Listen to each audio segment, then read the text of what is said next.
There we go. Good afternoon, Crystal. How are you? I am good. And yourself? Doing great. Doing great.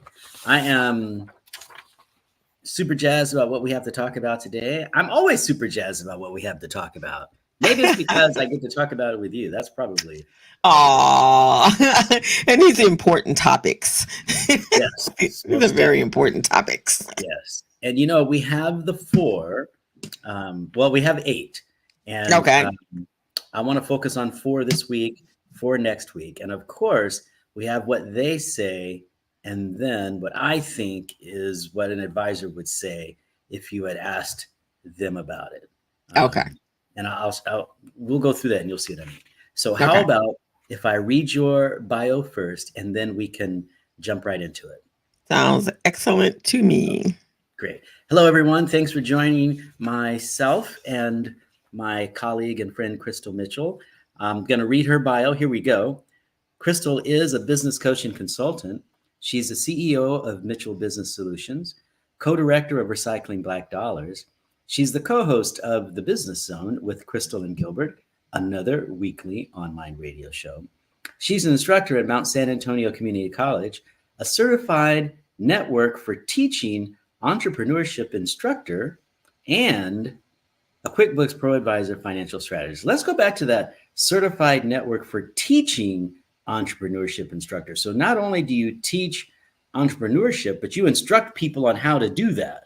I do. I do. Making sure that they, you know, you can have a fantastic idea for a business, but if Yes. you don't have the business acumen and the understanding of what it takes to run a business, then that business can fail. So, for a number of years of my career, I have done that because I do the financial piece of it. So I can always tell if you actually have the business acumen just by how you're managing the financial structure of your business. And so it became I had to start there first to get you to get my clients to the place where they understood business in its totality. Interesting. Fascinating. Fascinating. I like that. Very cool. Okay. And of course, I'm Jevon Thomas, licensed retirement plan advisor. And let's jump right in. Okay. So, Okay. Crystal, you were kind enough to give me an article um, talking about how, I believe it was how baby boomers end up poor in retirement. And it doesn't Hmm. have to be just about baby boomers. They made some excellent points, but they left a few things out. So those are the things Okay. I want to focus on. So the first thing that they suggested that lots of us are running into even before we retire is carrying a balance on credit cards. That's just expensive. You're paying a lot of risk. I mean, you're paying a lot of money for interest that's usually just too high for things. And I understand that for many people, that is the only outlet they've got. If you need an emergency fund, something happens, you're on a trip, whatever, you need to you need to rent a car. It's tough to rent a car without a credit card. You got to do what you got to do. Hmm.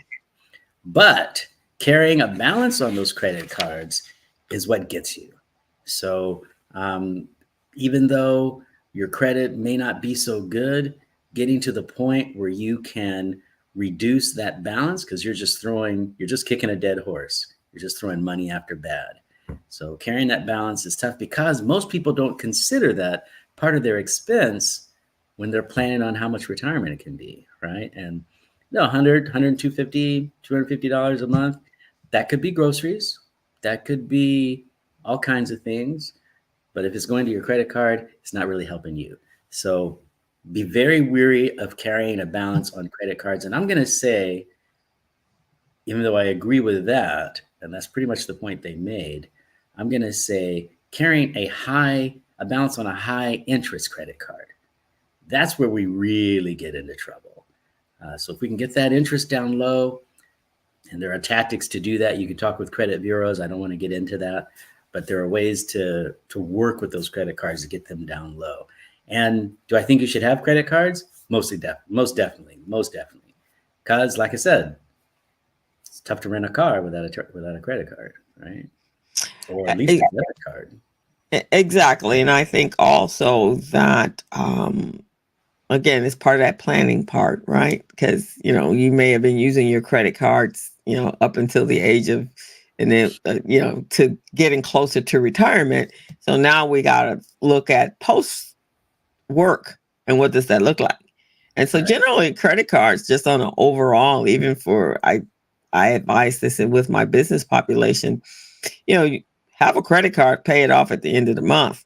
One is still maintaining your credit and keeping your credit score, your FICO score, your credit score high, but at the same time, you're not in debt. You can drown from credit card debt. And if anyone out here has right out of college, you're like the perfect credit card client and customer, right? So you get you get overwhelmed with credit cards and you apply for all of them and you're just starting out and you have a pretty decent credit score and so forth.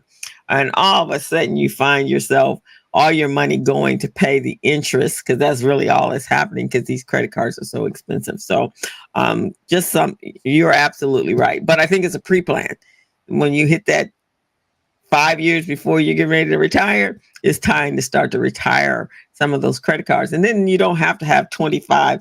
I have a client, Jevon, that when I was doing their books, like, whoa, I've never seen this many credit cards for one human being in my whole entire life. What the heck is happening up in here? So, major credit card, maybe a travel card. Rest of them, get rid of. Sound advice. Okay, let's move on to, one of my favorites is collecting Social Security too early. Okay. This is the one where I think people really need to sit and think. As you know, I believe in the plan, but let's talk about what Social Security can do for you. Social Security. Everybody knows that when you finish working, you reach the age of 65, let's say, you can start collecting Social Security. Well, actually, you can start collecting it before that. You can start collecting it at 62. But the problem that people have is that if they don't understand that if you wait until 70, you might even receive 30 to 40% more of Social Security than you do if you start taking it at 65, and dramatically so if you were to start taking it at 62. So the further you wait, the bigger your payment. Most financial advisors don't see waiting past 70. I've never seen anybody wait till like 75 and get any real benefit from that. But certainly waiting for 70, you get the maximum benefit. Okay, so that's cool. We all know we should wait. But some of us don't have that opportunity. Some of us, we're working hard, really hard, physically or emotionally or mentally. And so the chance that we're going to get past 62 or past 65 to wait till 70, that's just tough. It's just tough. You just can't do it, right? Yeah. And then we have to think of other folks. I'm sorry to interrupt you. Go ahead. No. I was in complete agreement with you. And then we have to think of other folks, because as we know, people are living longer and they're wanting to work longer. So what if you haven't saved? What if you're thinking, I don't have any retirement? Maybe if you take a look at Social Security and see how much that check is going to be, and let's say that check is $2,000 a month and you're 61 years old. Okay. So maybe part of your plan could be, I'm going to start taking Social Security. Now, this is just a maybe. I don't want to get any cards and letters, but I'm going to start taking Social Security at 62. And I'm going to work till 72. And every month, I'm going to get $2,000. So that means every year, I'm going to get $24,000. Instead of taking that $24,000 and putting it some particular place, right? Let's take that $24,000, stick it in your 401k plan, right? Stick it in your 401k plan. And how am I going to do that? Well, you're going to supplant your income with that $2,000 a month, and you're going to put that $2,000 a month in your 401k plan from your paycheck. Okay. All right. So now at the end of each year, you've got $24,000. Fast forward 10 years from now, you've got $240,000 in your 401k plan with a little bit of help from the market. So let's say you've got a round figure of 250 there. Okay. You got $250,000 in your 401k plan. Now you go to an advisor, see what you can get with regard to an annuity on $250,000. Plus, you still get to collect your $2,000 a month. So now you've built up an income stream, and let's say you can get $1,000 from your IRA. You set it up at $1,000 from an IRA at $250, or let's say even $500. So now you've got $2,000 a month coming from the government. You got $500 coming from your IRA. That's $2,500. That's a start. Yeah. A little easy. There's two of you doing that. You're living on $5,000 a year, $5,000 a month. You find a reasonable place to live. It might even be outside the country where you only need a very modest income, but you're living on your money. It's coming in as a paycheck, and you're making it happen. So right. I would say when it comes to collecting Social Security early, it's a bad idea because you're losing out on some cash. And if you talk to any of my buddies that are financial services folks, or especially life insurance people, they'll say things like, you're taking out less than you put in. You could be taking out more if you save. But the realities of life are not all of us have those options. Right. Some of us are living on what, we just started thinking about this thing now. So it's something to consider. Get that Social Security money, stick it into your 401k, let it grow, do that for 10 years. Yeah, you got to work till you're 72. You may need to work till you're 75. But you're collecting that money, right? So you're saying, turn 67, between 67, what is it, 67 and so many months, right? But you're saying wait to, a suggestion, wait to 70 and then apply and then take that and invest it back into your retirement. Is that what you just said? No, what I'm saying is if you take it early. Wait till 70. If you can do 70 and you've got some savings set up, if you can wait till 70 and start pulling your Social Security out now, that's pretty much the best you're going to get from Social Security. Okay. All right. But remember, Social Security was only set up so that it would take care of 60% of your retirement needs. So Social Security by itself isn't going to cut it for most people. We need savings, we need pensions, we need 401ks, we need all of that kind of stuff. Okay. So let's say that's that. All right. The other thing I'm saying is, okay, what if you have never saved? Or what if you depleted your income? What if you don't have money going? I'm saying at 62, say to yourself, you're going to work at least 10 years, which means you're working until you're 72, or maybe you're working till you're 75. Right. You get 15 years out of that or so. Anyway, the point of the matter is you're going to be working till you're 72. Like if you're an entrepreneur, right? Many of us are working till we can't. Right. Right. So what if we collected that Social Security early at 62 and we saved it for 10 years?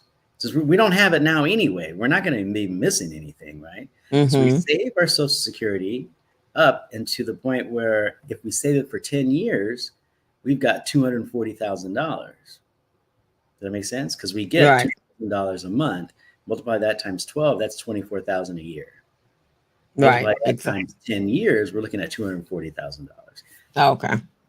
Let's say we get a little help from the market and we put a little bit of our savings in. Maybe we put 1% of our check in or something like that, something small.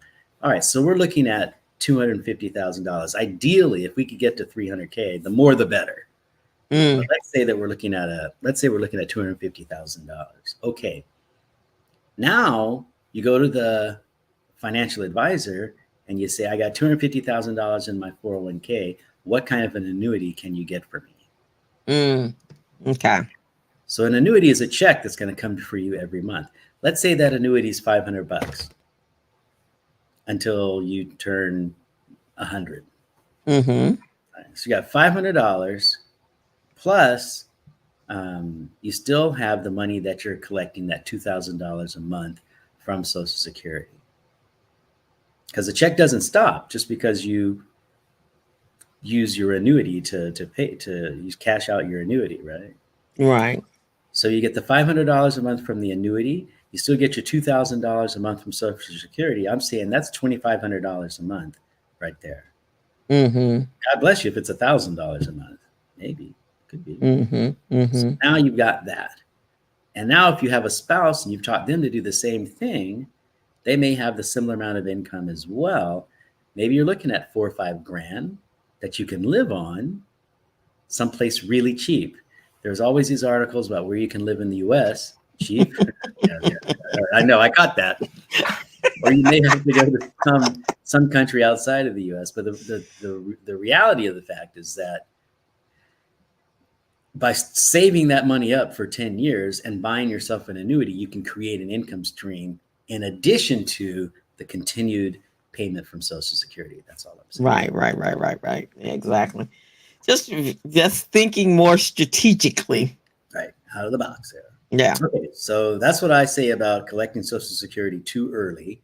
Although, the article suggests waiting till you're 70. For some of us, we don't have that option. Right. Okay. The next one is selling investments when the market is down. Okay. Now, this is where I always say it's really good to start saving for the emergency zone, right? Because when the market tanks, we know that that's an opportunity for most of us to buy more. Right. Exactly. Right. And this is where, this is where it takes drinking the Kool-Aid rather than just spouting off what your advisor told you. So most people are going to say, I have time for this to come back. I'm not worried about it. My mindset is this is an opportunity to buy low. Okay. Right? Yeah. Right. So if you get into the mindset of, and I have some stories about this, as you know, I got stories, but if you get into the mindset of, okay, I've got 5 years to retire, the market tanked, I need to save what I got because I don't know when this is coming back. Right? Right. Well, A, we know it's coming back. B, we know that's when we make money is when it comes back. And C, we know that if we sell now, we're selling at a loss. So D, I need that market downturn.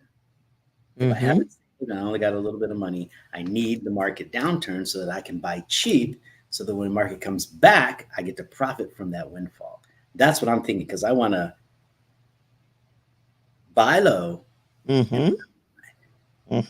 folks that are thinking, I don't have time for the market to come back. We got to look at which is how most people think. Like, I don't have time for that. I need that to happen right now. Right.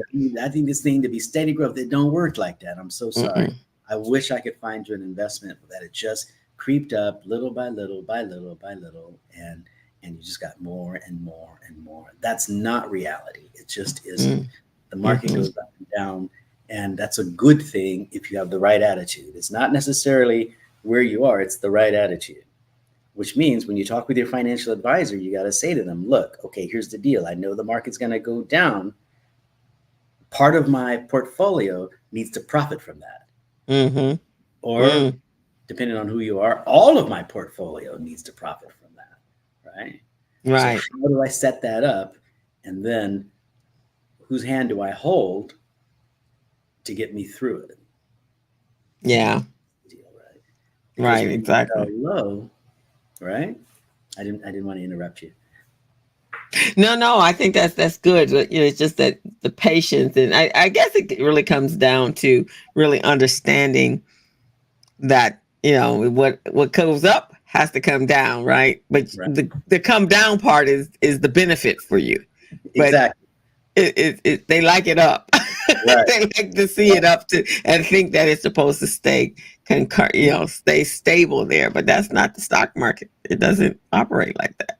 Exactly.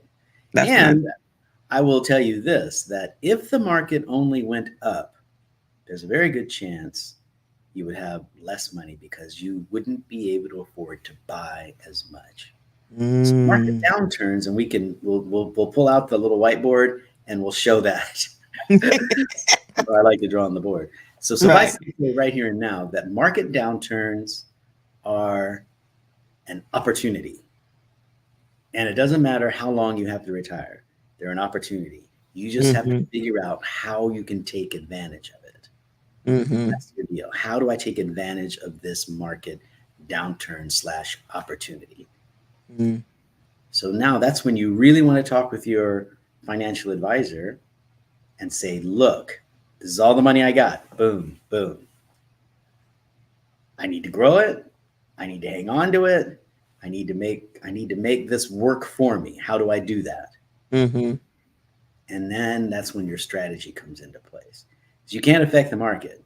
Your portfolio is not going to keep just going up and up and up and up. So stop that. I mean, it's like going to the beach. The tide comes in, the tide goes out. The tide comes in, the tide goes out. If you want to get your feet wet just a little bit, got to put your chair in the right place.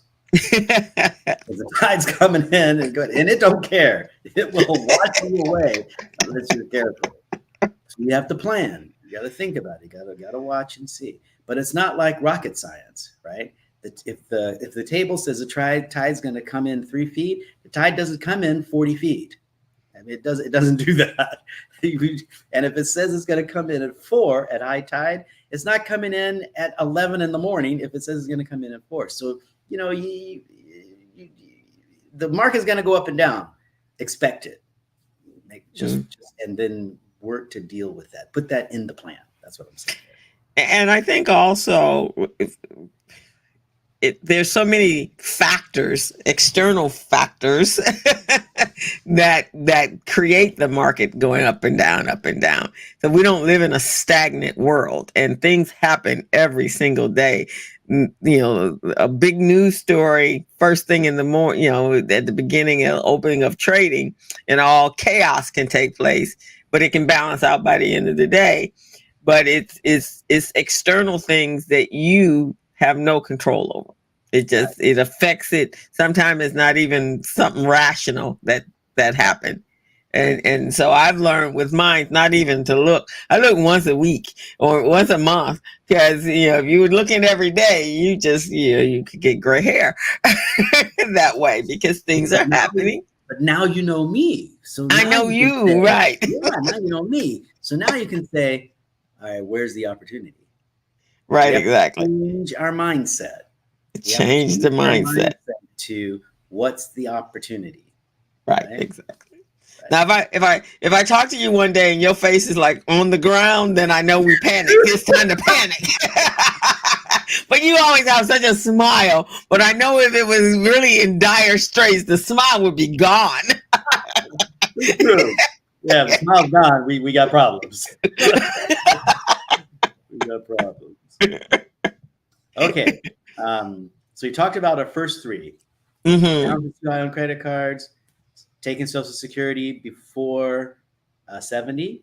And we know we have to ameliorate that. Selling when the market is low, and we know we have to change the way we think about that. We could probably do a show on just about all of these. Last one that we're going to go over is number 4, which is paying too much for housing.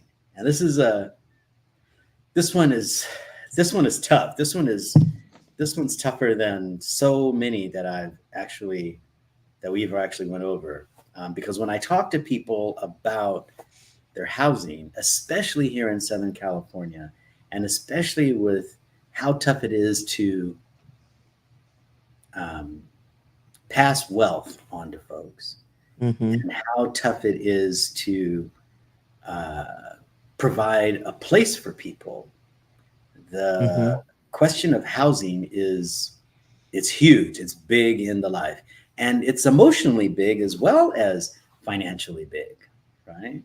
Some Mm-hmm. people have the luxury of living in a home that their parents bought back in the day. So they've never had a mortgage payment. They don't even know what that is. Mm-hmm. They just live in the same house they grew up in. Mm-hmm. Some people have that.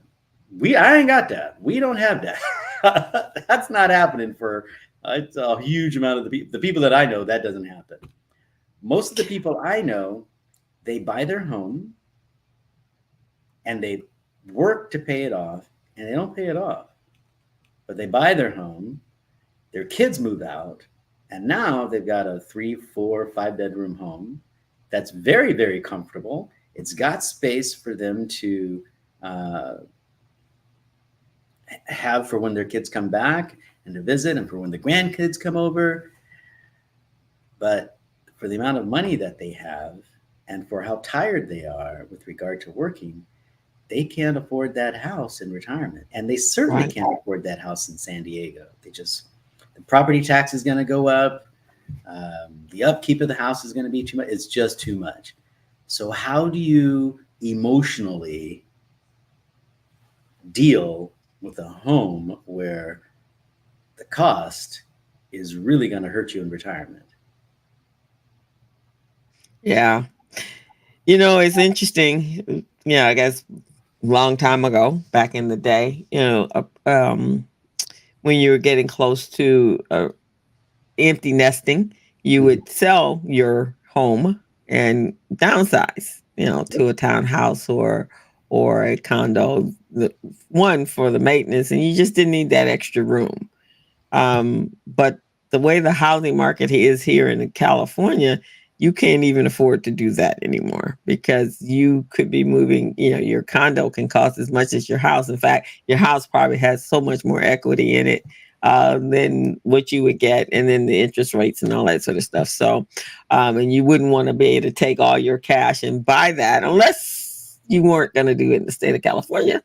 Um, so if you wanted to relocate to a state that maybe doesn't have taxes, say state taxes could help. So you got to really think it through because that's no longer available. But I will say this: I mean, if you have a home and you've had it for more than 20, 30 years, your house note ain't nowhere near, your mortgage ain't nowhere near to what it is today. So yeah, that's a tough thing here in the state of California, It really is. in the entire state of California, Yeah, actually. it is. And when you get right down to it, the same kinds of issues, the same kinds of questions we're asking all over the country, because all Yeah. over the country, um, many people went through that process of, okay, I get myself a starter home, then I get a bigger home, then I get a bigger home, and I pay it off, and now I've got my house to live in once I retire, and I got room for people to come back and to stay, and da da da da da. Okay, fast forward to here we are, 2024, and everything is expensive, including hanging on to that home. Including hanging on to that home. All right, so Yeah. and that's why I always go back to having a plan, And I remember talking to people, and they would tell me that they were going to sell their house, buy a motorhome, and travel the country, visit their grandkids, and stop at what do you call them? Parks, national parks, Hmm. for their retirement. That's what they were going to do. That was the plan, And then they started thinking, I don't like sleeping in a motorhome. My kids, Not 24/7. right? And my kids are annoying, right? So, um, what do? You have to put it in a plan. You got to think about it. I don't really have a good answer. Economically, I would say sell your home and buy a cabin on a boat or something like that and travel the world until you can't. But that's not what everybody can do. Or I'd say, you know, bring on some boarders, find Yeah. a bunch of other old people who need support. Maybe one young person that can put up with you and take care of you. But whatever the plan is, uh, don't get into the trap of paying too much for your housing, because that can sink you. And I know I'm going to get cards and letters about this, but that emotional tug is going to be the toughest thing to bite. Where are my kids going to go? What about my neighbors? What about my neighborhood? I've spent so much time in this place. People know me here. I have friends. We come here, we gather. It's a refuge. It's all of that. And I get that. I get Mm-hmm. um, but still in all, could be too much. It could be too much. And there's some, like my cousin, that her and her husband bought they're in Tennessee, but they bought a large acreage of land, and there's a back house and a front house. And so my aunt actually lives, they actually bought, they were going to build a house, but they got a trailer, but double wide, and they made it stationary. So she has her own home on the front, and they are in the back. And so it's perfect. They don't, she got her own thing to do her own thing, and they got theirs, but close enough. So if you have that kind of situation, that could work, right? Mhm. Um, And yeah, in and they, California is doing a lot about that with the new ADU. yeah, you can put your relatives in their own spot in front of, back, front, side, wherever, but they have their own place, and then now they're close enough to you where you can do that. And then of course there's those, I have friends that are, relocating to Costa Rica. I guess they found the right place. That Costa Rica, I guess the cost of living is pretty. We have to do a show on that. I think I saw something recently on where you can Go to relocate to. Costa Rica? Can we just Huh? go to Costa Rica? Yeah, I've I got think it. so. I mean, there's certain states that, certain countries that, the being an expat is acceptable and doable, right? The other thing is, as you were saying, move in with each other. Remember, I don't know if you, I know you don't really watch a lot of television, but the Golden Girls, that was Oh, that concept. These four women came together. One of them owned a house, and they shared in the expenses, and they liked each other, and they weren't lonely, especially those that don't have family living in the same, proximity that they're in. And so that is an idea. And I think I read somewhere recently, this lady actually did that. She created in the real life, she created a Golden Girl kind of environment. She had a really nice home, 6 bedrooms, and cool. enough space, and she leased it out to women like herself, Mhm. and they created a senior Golden Girl kind of environment, and they're living quite happily together. So there's some creative ways to do that. Yeah. There certainly are. I have a problem with Costa Rica though, because I do not like bugs. Living in Ah, Southern California is so tough because it's so nice to live here that so many other things besides humans like to live here as well. And Costa Rica is worse. It's but uh, you want to choose a place. So, obviously I'm a gardener, right? So bugs are good except for mosquitoes. So you want to choose a place that doesn't have mosquitoes. That would be my only bug that I don't have. I have a problem with no mosquitoes. So I don't want to go anywhere where there's going to accumulate. There's a lot, big, huge mosquitoes. right. You don't need So that. I'm not going anywhere that. But any other bug, bees, I'm cool with that. As long as they got some flowers. I see. Huh. Yeah, no, I'm not living with you. No. No, no bugs. No, no, Grasshoppers. none of that. No. Unless it's paying rent.